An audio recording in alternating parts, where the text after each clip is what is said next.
Abstrak dari penelitian ini yaitu tujuan.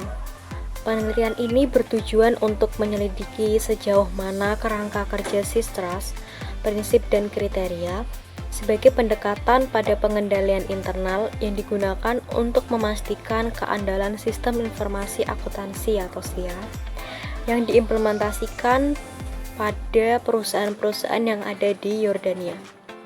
Kemudian desain metodologi atau pendekatan dari penelitian ini berdasarkan pada data primer yang dikumpulkan melalui kuesioner terstruktur sebesar 239 perusahaan go public dari total seluruhnya 328. Unit penelitian ini adalah perusahaan publik di Yordania dan menggunakan pendekatan responden kunci tunggal. Luasnya prinsip SIS-Trust juga dilakukan pengukuran. Instrumen penelitian yang akan digunakan divalidasi apabila diperlukan. Data dianalisis menggunakan UGT dan ANOVA. Temuan. Hasil penelitian ini menunjukkan bahwa tingkat pengimplementasian SIS-Trust dapat dianggap moderat pada tahap ini. Hal ini dapat diartikan bahwa terdapat beberapa variasi di antara organisasi bisnis dalam tingkat penerapan prinsip dan kriteria SIS-Trust. Hasil penelitian juga menunjukkan bahwa sejauh mana prinsip-prinsip SIS-Trust diimplementasikan bervariasi berdasarkan organisasi bisnis yang bervariasi pula. Namun, pada organisasi bisnis tersebut tidak ditemukan variasi SIS-Trust karena ukuran bisnis dan lamanya waktu dalam berbisnis atau pengalaman dalam berbisnis tersebut. Kemudian, batasan penelitian atau implikasi. Penelitian ini hanya dilakukan di Yordania, yang termasuk ke dalam negara berkembang. Meskipun Yordania merupakan indikator valid dari faktor-faktor yang lazim pada wilayah Middle East and North Africa atau MENA yang lebih luas dan negara-negara berkembang. Kurangnya validitas eksternal dari penelitian ini yang berarti bahwa setiap generalisasi yang dilakukan dari temuan penelitian ini harus dilakukan dengan hati-hati. Penelitian di masa depan dapat berorientasi pada pengaturan nasional dan budaya lainnya dan dapat dibandingkan dengan hasil penelitian ini. Kemudian implikasi praktis.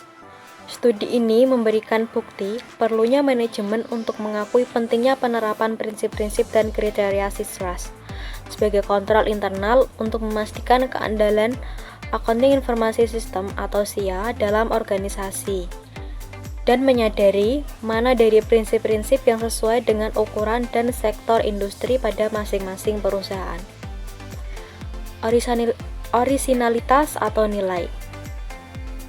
Temuan pada penelitian ini bermanfaat untuk peneliti, akademisi, manajer, dan akuntan profesional untuk mengetahui lebih jauh lagi tentang status penerapan terhadap prinsip-prinsip SIS-Trust, yaitu ketersediaan, keamanan, pemrosesan integritas, kerahasiaan, dan privasi, sebagai metode pengendalian untuk memastikan keandalan sistem informasi akuntansi dengan menguji fenomena di Yordania sebagai salah satu negara berkembang.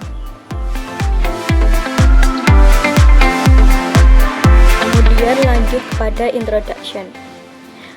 Sistem yang andal adalah sistem yang mampu beroperasi tanpa adanya kesalahan, kekurangan, ataupun kegagalan selama periode tertentu dan lingkup tertentu. Karena itu, setiap perusahaan harus memiliki keandalan pada perangkat lunak serta basis datanya.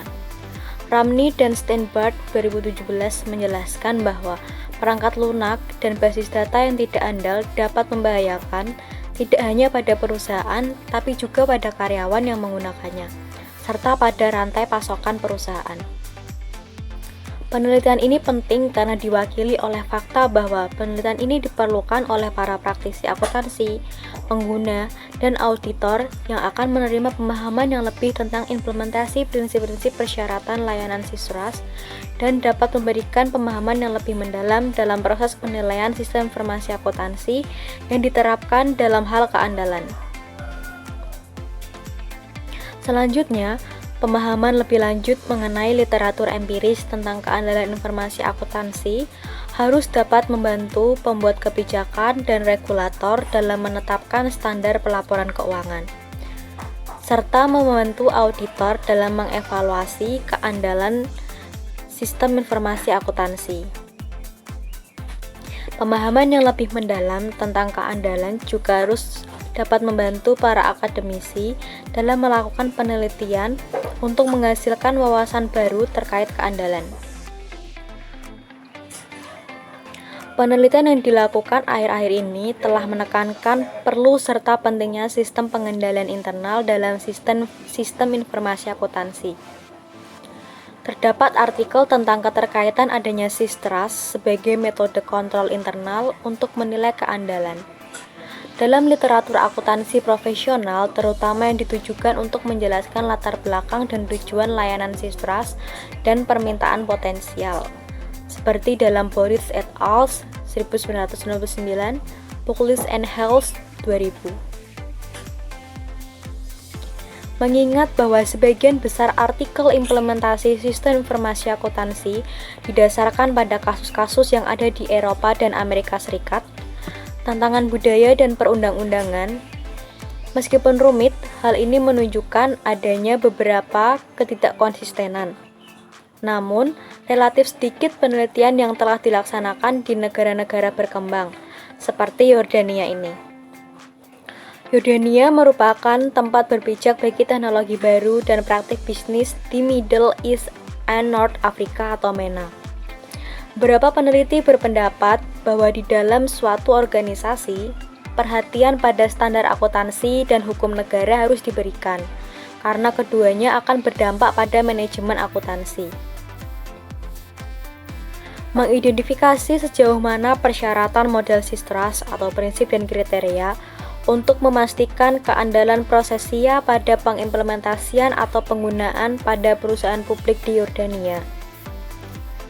Beberapa peneliti berpendapat bahwa di dalam suatu organisasi, perhatian pada standar akuntansi dan hukum negara harus diberikan karena keduanya akan berdampak pada manajemen akuntansi, seperti yang telah disebutkan tadi di atas.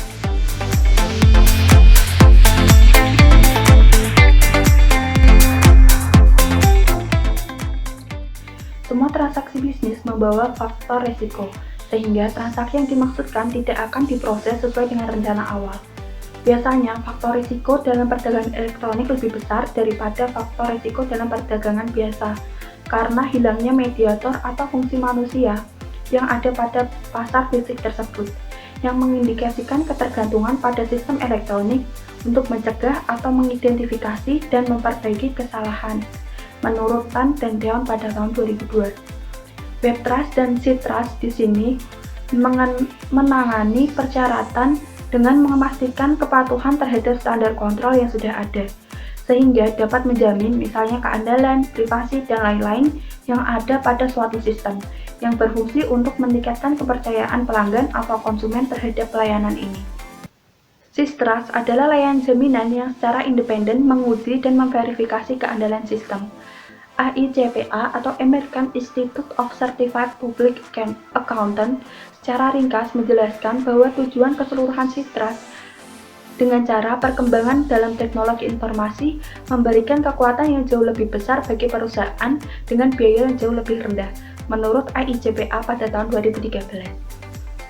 Tujuan dari keterlibatan SISRAS adalah untuk menentukan apakah manajemen telah mempertahankan kontrol yang efektif atas sistemnya untuk memungkinkan sistem berfungsi dengan andal.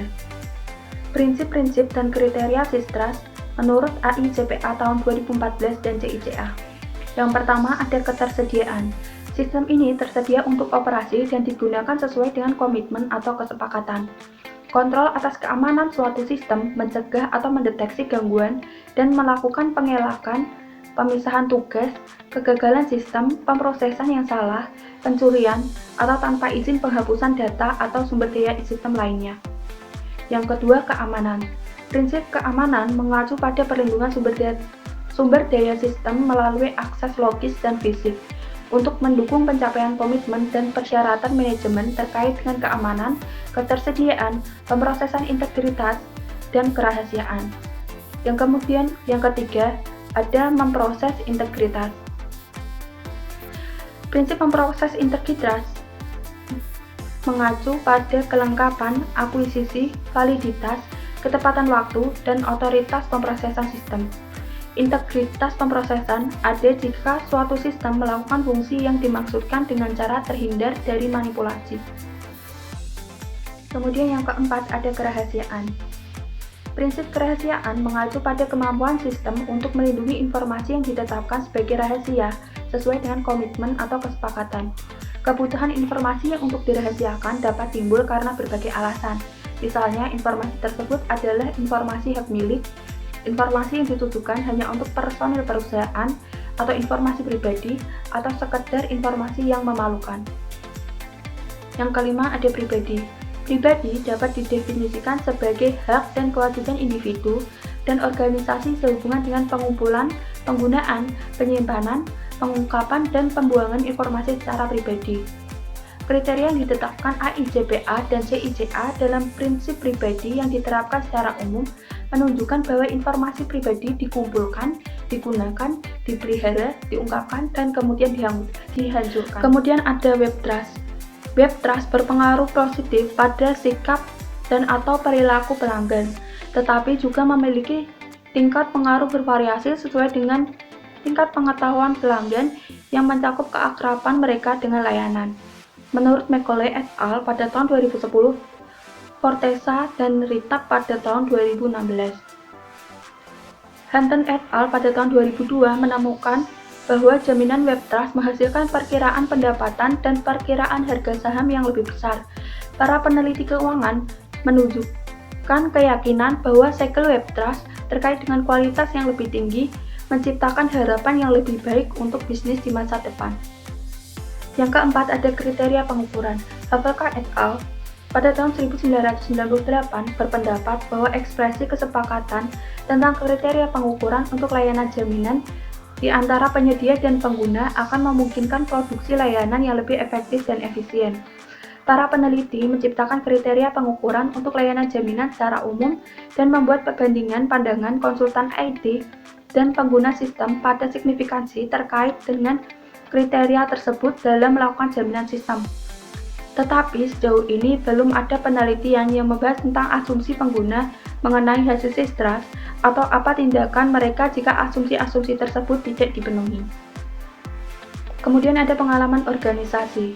Penelitian Chang pada tahun 2001 menyatakan bahwa efektivitas organisasi dalam lingkungan kompetitif di seluruh dunia secara luas dikaitkan dengan informasi akuntansi. Organisasi akuntansi akan mendapat manfaat dari pengalaman panjang mereka dalam audit keuangan dan mungkin akan melampaui jenis lain dari penyedia jaminan dalam aplikasi formal layanan jaminan non-formal. Perego pada tahun 2009.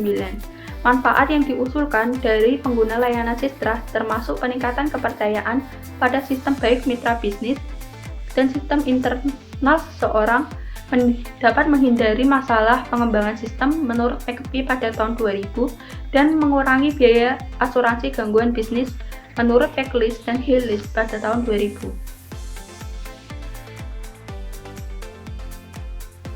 Hipotesis pada penelitian ini adalah yang pertama, prinsip dan kriteria trust yang mencakup 5 prinsip yaitu ketersediaan, keamanan, pemrosesan, integritas data, kerahasiaan, dan privasi tidak diterapkan secara signifikan dalam organisasi bisnis.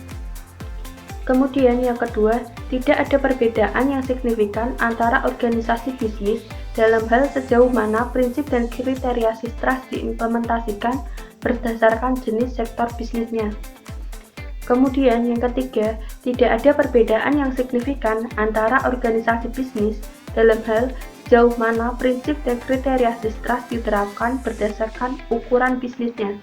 Dan yang keempat, Tidak ada perbedaan yang signifikan antara organisasi bisnis dalam hal sejauh mana prinsip dan kriteria SISTRAS diimplementasikan berdasarkan pengalaman bisnisnya.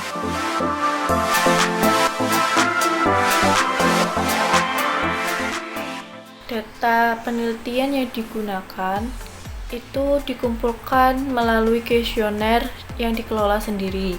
Responden targetnya itu semua perusahaan pemegang saham yang ada di Yordania.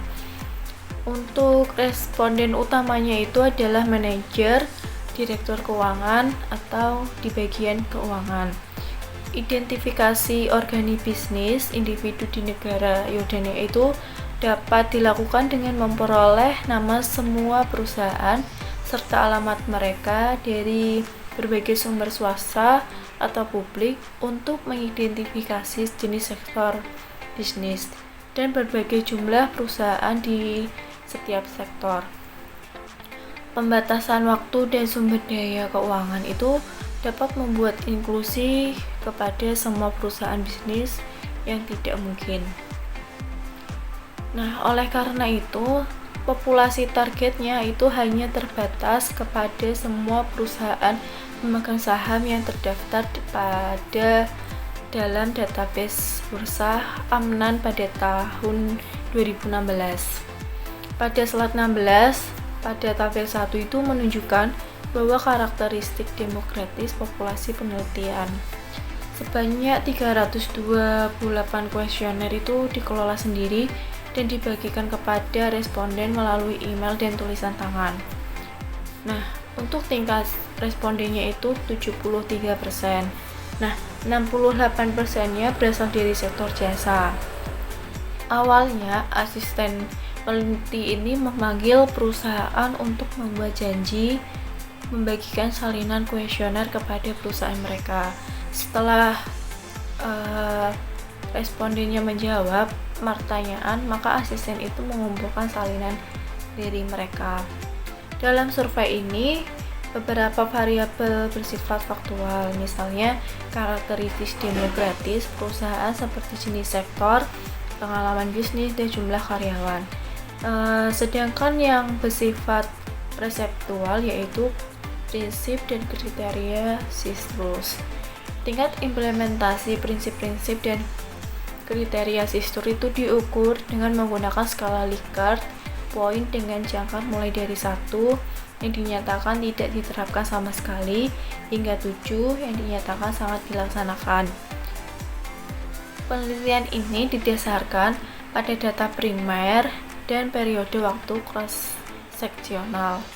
Untuk pengumpulan datanya itu, kuesioner terstruktur dikembangkan dan data dikumpulkan dan setelah itu dimasukkan kepada perangkat lunak statistik yang disebut SPSS 20 untuk dianalisis. Alat statistiknya itu sederhana seperti rata-rata, standar deviasi, dan ANOVA. Isi kuesionernya itu sebagian besar dipilih dari AICPA pada tahun 2013, kerangka kerja dan beberapa penelitian sebelumnya dan dimodifikasi untuk praktek konteks perusahaan pemegang saham Yordania berdasarkan hasil studinya. Percontohan dan umpan balik dari 5 staf akademik profesional dalam hal ini. Nah, untuk tabel 2 itu menunjukkan bahwa 5 prinsip dan kriteria mendasar dan langkah-langkah terkait yang digunakan dalam penelitian ini.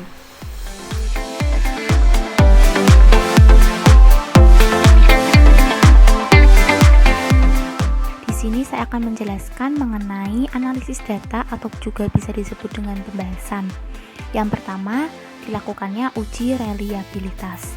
Jadi, uji reliabilitas ini dilakukan pada semua prinsip-prinsip SISTRAS, yakni untuk memastikan keandalan dari nilai skala yang memadai untuk setiap prinsip-prinsipnya. Dengan menggunakan nilai Cronpich Alpha, kemudian ada Composite Reliability atau CR, dan Average Variance Extract atau AV, dan diperolehlah nilai yang dicantumkan dalam tabel 3. Jadi, tabel 3 ini menunjukkan bahwa semua prinsip memiliki nilai Cronbach alpha di atas nilai cut-off, yakni 0,7, berkisar di antara nilai 0,94 sampai 0,96, dan CR-nya untuk semua prinsip juga di atas nilai 0,7, seperti yang dilaporkan oleh Hayretal tahun 2010. Tabel 3 juga menunjukkan bahwa nilai CR itu 0,901 diperoleh untuk keamanan, dan nilai minimumnya yakni 0,832 ini diperoleh atas prinsip availability ataupun ketersediaan. Selain itu, nilai AV konstruk laten berkisar di antara nilai 0,555 sampai 0,694. Ini pun juga berada di atas nilai batas yakni 0,5 seperti yang direkomendasikan oleh Sekaran dan Baugi tahun 2017. Kemudian 2, dilakukan uji validitas konvergen seperti yang ditampilkan pada tabel 3 yang telah saya tunjukkan pada slide sebelumnya. Semua skala menunjukkan nilai reliabilitas yang tinggi yang dapat diterima dengan nilai koefisien Cronbach alpha itu lebih dari nilai cut-off ataupun nilai ambang batas yakni 0,7 seperti yang telah direkomendasikan oleh Nunnally dan Bernstein tahun 1994. Hal ini memenuhi persyaratan validitas konvergen yakni varians rata-rata nilainya itu lebih dari 0,5. Kemudian yang ketiga, dilakukan uji tingkat penerapan prinsip layanan SISTRUST. Jadi, uji tingkat penerapan prinsip-prinsip layanan SISTRUST ini untuk mengukur persyaratan implementasi SISTRUST itu yang terdiri dari 5 prinsip yakni availability, security, integrity processing, confidentiality, privacy, dan average information. Apakah telah memenuhi keandalan penerapan sistem informasi akuntansi pada berbagai entitas bisnis yang ada di Australia. Kemudian nilai rata-rata, kemudian standar deviasi, dan nilai UJT itu digunakan untuk menentukan apakah penerapan implementasi SISTRUST ini telah berjalan di Australia atau enggak. Kemudian penerapan layanan SISTRUST ini yang digunakan melalui sistem informasi akuntansi ini digunakan sebagai kontrol internal, sebagai metode kontrol internal, dan diperoleh hasil yang dicantumkan dalam tabel 4 yang dapat teman-teman simak di PPT masing-masing. Tabel 4 ini menunjukkan bahwa tingkat prinsip SISTRUST yang dipraktekkan itu dianggap moderat karena penerapannya itu sebesar 74% dari sampel yang ada, atau sekitar 5,2, karena rata-rata ini lebih dari rata-rata skala yakni 4.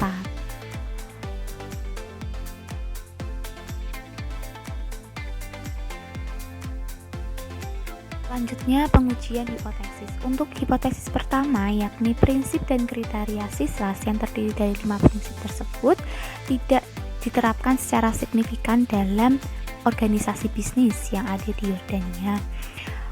Nah, untuk hipotesis pertama ini kita mengujinya dengan one sample t-test. Berdasarkan tabel 4 yang telah saya paparkan sebelumnya, di slide sebelumnya, itu menunjukkan bahwa prinsip SISTRUST dan kriteria yang dirancang itu efektif diimplementasikan sebagai metode kontrol internal untuk memastikan keandalan keseluruhan sistem informasi akuntansi di antara organisasi bisnis, baik diambil secara terpisah maupun secara bersama-sama. Kemudian yang kedua, analisa ANOVA. Analisa ANOVA yang di sini yang digunakan itu analisis one way ANOVA. Analisis ANOVA ini digunakan untuk 3 hipotesis lainnya. Hipotesis kedua berbunyi tidak ada perbedaan yang signifikan antara organisasi bisnis dalam penerapan prinsip-prinsip SISTRUST serta kriteria SISTRUST berdasarkan pada jenis sektor usaha bisnis masing-masing. Kemudian yang ketiga, tidak ada perbedaan yang signifikan antara organisasi bisnis untuk penerapan prinsip serta kriteria SISTRUST berdasarkan ukuran bisnisnya. Kemudian hipotesis yang keempat, tidak ada perbedaan yang signifikan antara organisasi bisnis yang menerapkan prinsip serta kriteria SISRAS berdasarkan pengalaman bisnisnya.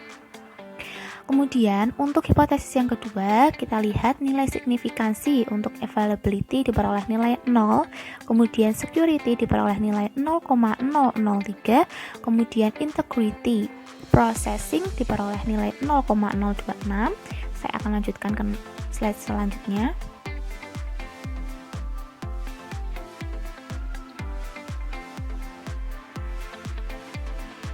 Ini kelewatan.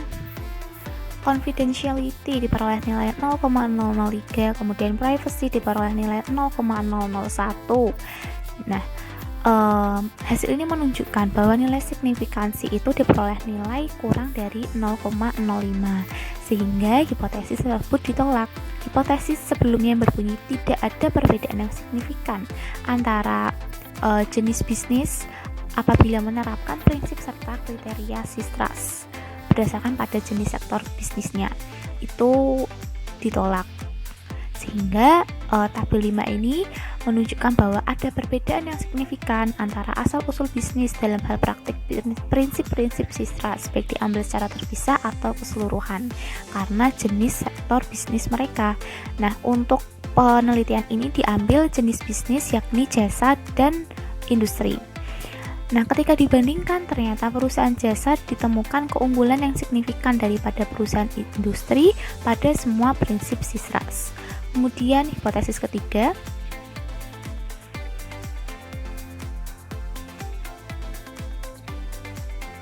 hipotesis ketiga ini untuk nilai signifikansi availability 0,168, kemudian nilai security, prinsip security 0,164, kemudian integrity processing diperoleh nilai 0,173, kemudian confidentiality diperoleh nilai 0,188, kemudian privacy diperoleh nilai 0,063.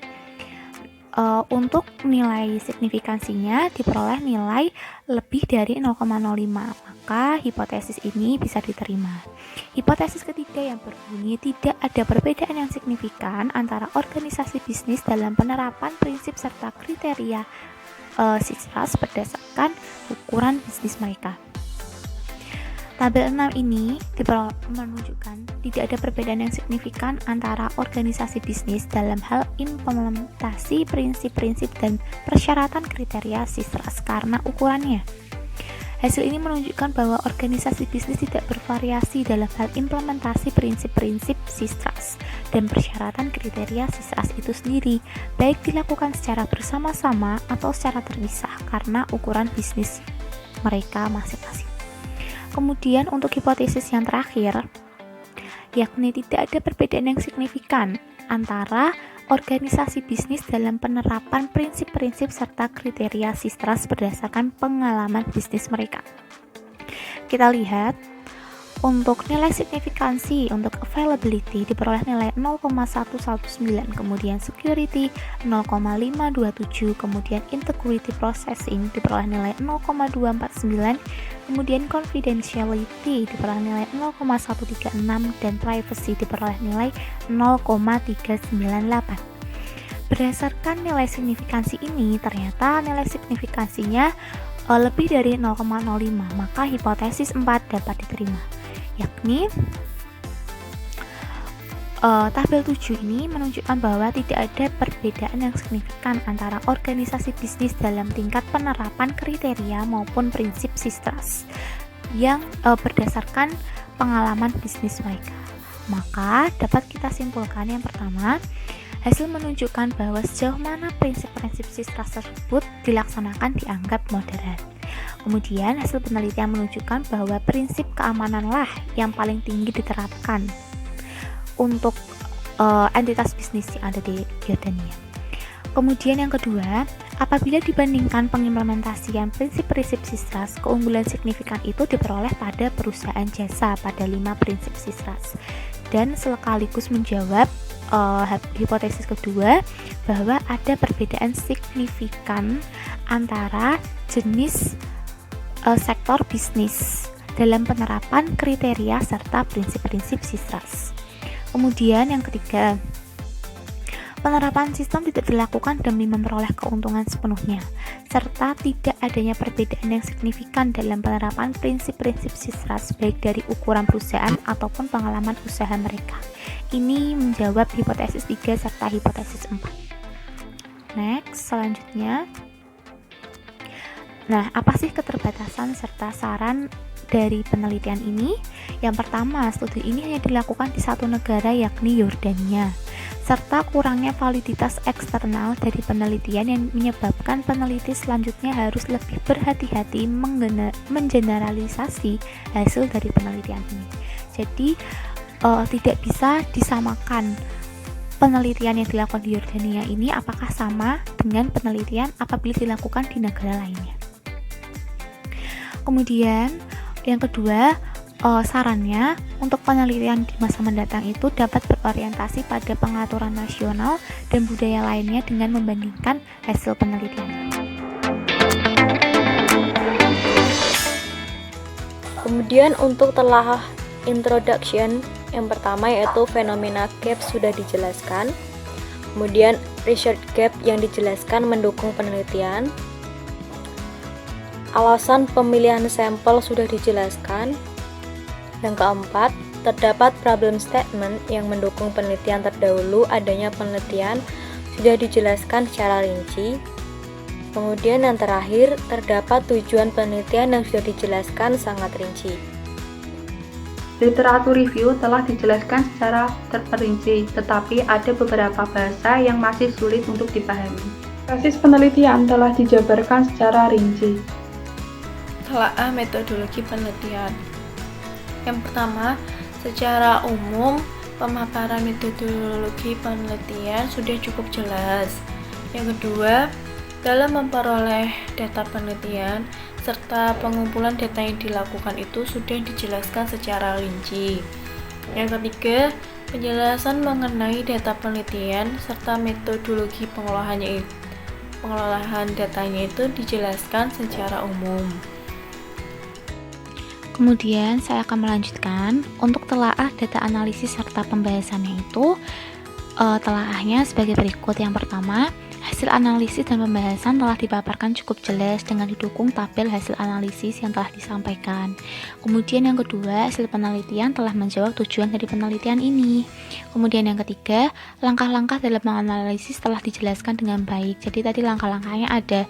Yang pertama, untuk uji reliabilitas, kemudian uji penerapannya, serta ada pengujian dari hipotesis itu sendiri yang terdiri dari one sample t-test dan ANOVA one way. Kemudian next, selanjutnya mengenai kesimpulannya telahnya. Yang pertama, hasil penelitian telah dijelaskan cukup jelas dan telah menjawab dari tujuan penelitian. Tadi sama dengan pembahasan, karena pembahasan juga setelah menyinggung dari tujuan penelitian. Kemudian yang kedua, pembahasan pada kesimpulan telah dikaitkan dengan relevansi hasil penelitian sejenis yang telah dilakukan sebelumnya. Mungkin teman-teman dapat simak di jurnal yang telah diberikan agar dapat mengetahuinya lebih lanjut.